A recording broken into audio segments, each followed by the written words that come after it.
तेरा सुनिए दिल की व्याधि और तू भी मक के गरा जन्म लेगी अगला जन्म में थारी से मैं करवा दूं शादी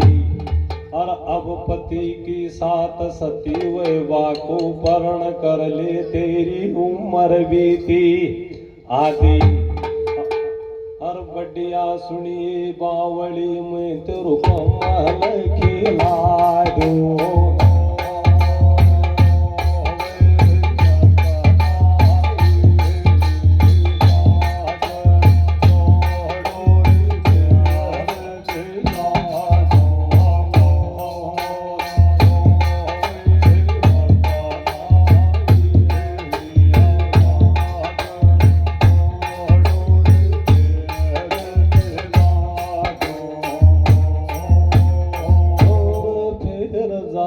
जातो शंकर वातो सती वे गई सुन बालम के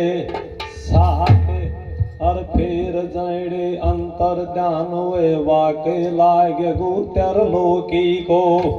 नाथ अरे हे भगवान विदाता सुन तिर जोड़ ली छी हाथ और आगला जन्म में ये भी लड़ी तेरो घर बसवा दो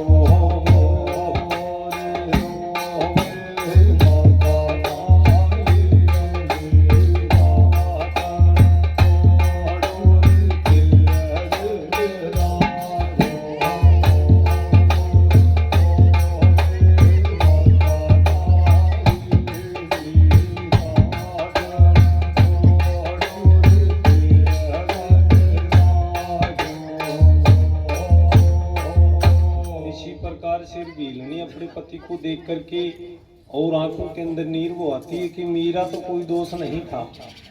मैं तो विपर समझ करके रात भर तेरी सेवा के अंदर तेरा पगांग लूमरी और फिर बोलो मेरे को और इतना भारी कष्ट क्यों दिया है। पति से बढ़कर के जे कोई मान सती मानती है तो पति से बढ़कर के और कोई दुख है, पति मरने के बाद में इससे कोई दुख भारी नहीं हो सकता। और जब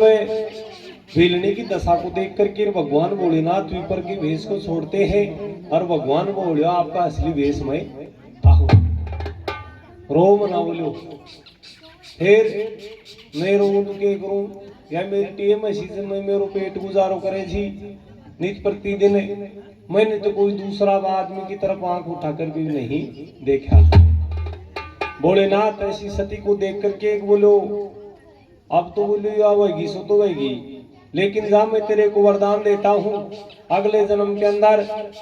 ये तो जो तेरा पति है वीर सेन के घर जन्म लेगा और इसका नल नाम होगा और बोलो मैं तू बोलो राजा भीमक के घर तेरा जन्म होगा और चाहे मैंने कोई भी जतन बनाना पड़े अगला जन्म में धारा दुनिया का फेर फेरा। ये भी प्रमाण के अंदर लेख मिलता है। अब जब अपने पति को लेकर के सती हो जाती है भगवान भोलेनाथ अंतर ध्यान हो जाते हैं और भक्तों वो समय आता है जो वीर सेन का पुत्र नल निशब देश के अंदर जन्म लेता है और उधर कुंडलपुर शहर के अंदर कुंडलपुर राजधानी के अंदर राजा भीमक के घर दमयंती का जन्म होता है। भगवान भोलेनाथ की माया थी, उधर जो राजा नल था दिन प्रतिदिन अपना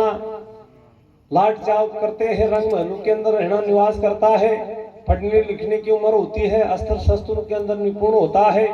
और उधर जो दमयंती थी उसकी उम्र 11 साल की हो जाती है। भगवान भोलेनाथ और पार्वती बैठे हुए थे। भगवान भोलेनाथ विचार कर रहे हो अब मेरा समय आ गया है, अब बोले जो मैं वचन दिया हूँ भील और भीलनी को उसका जो सपना है वो मैं साकार करूं। तब पार्वती देख करके भोलेनाथ से कहती है कि हे भोलेनाथ हे प्राणपति बोले आज तू गहरा सोच में लाग रही तो तेरे क्या की चिंता गोहरी बोलो हे पार्वती बोले मैं वचन दे करके आया हूँ जय राजा नल और दमयंती का स्वयंवर नहीं होगा, उनकी शादी नहीं होगी तो बोले आने वाले कलयुग के अंदर आपको कोई नाम ले नहीं। भक्तों एक हंस और हंसनी जो माया रूपी जो भगवान भोलेनाथ ने अपनी माया योग से बना करके और जब निशब्द देश के अंदर हंस और हंसनी को छोड़ देते हैं और बाग जनाना के अंदर जाकर के हंस और हंसनी अपना डेरा, बहुत सुंदर हंस और हंसनी को देख करके राजा नल मन के अंदर विचार करता है कि ये हंस मेरे पकड़ में आ जाए, ये हंसनी मेरे पकड़ में आ जाए तो मेरे रंग महलों की शोभा बढ़ जाए। अपने पहरेदारों को ऑर्डर देता है, सैनिकों को ऑर्डर देता है और सैनिक जाकर के बाग का घेरा दे लेते हैं। वो तो माया रूपी थे, करना भगवान का। तब जो हंसनी थी वो तो उड़ करके, और जब दमयंती जो कुंडलपुर राजधानी के अंदर हंसनी चली जाती है, वो हंस राजा नल के पकड़ में, हंस ले जाकर के और राजा नल हंस को ले जाकर के पिंजरा के अंदर बंद कर दे। राजा नल के क्या को काटो, नित प्रतिदिन सेवा करे कौन, लेकिन वो जो हंस तो दुबड़ो पतलो। एक बैठा बैठा विचार करता है। हंस ने पूछा कि हे राजा नल, तेरो सतवाजी राजा बोलो आता नहीं देखो को ना, लेकिन बोलो मेरे एक चीज की कमी रहती। राजा नल बोलो मैं तेरी बढ़िया सेवा कर रही हूँ, बढ़िया तेरो अंजन पानी, बढ़िया तू महिला में रह रही हो, फिर भी बोलो तेरो शरीर गया सूख भाग है। तब हंसराज आंखों के अंदर नीर वो आता है और नीर वो आकर के एक राजा नल से कहता है। तो क्या कह रहा था और किस प्रकार से राजा नल हंस की बात सुन रहा था।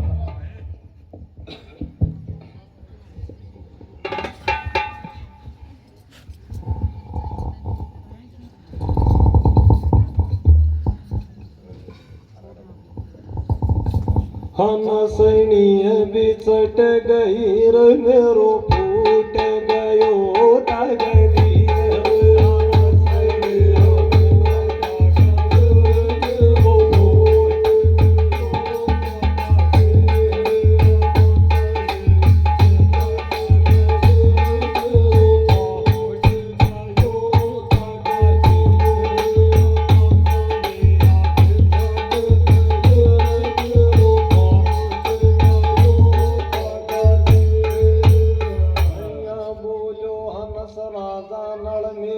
छाती में जिमगी प्याद और हंसनी की राजा नल बोलो हंस मन बारी आवे याद और मुने पकड़ कर कैद में दे दीनू कर दियो बहुत बड़ो यप रात ये नींद मेरी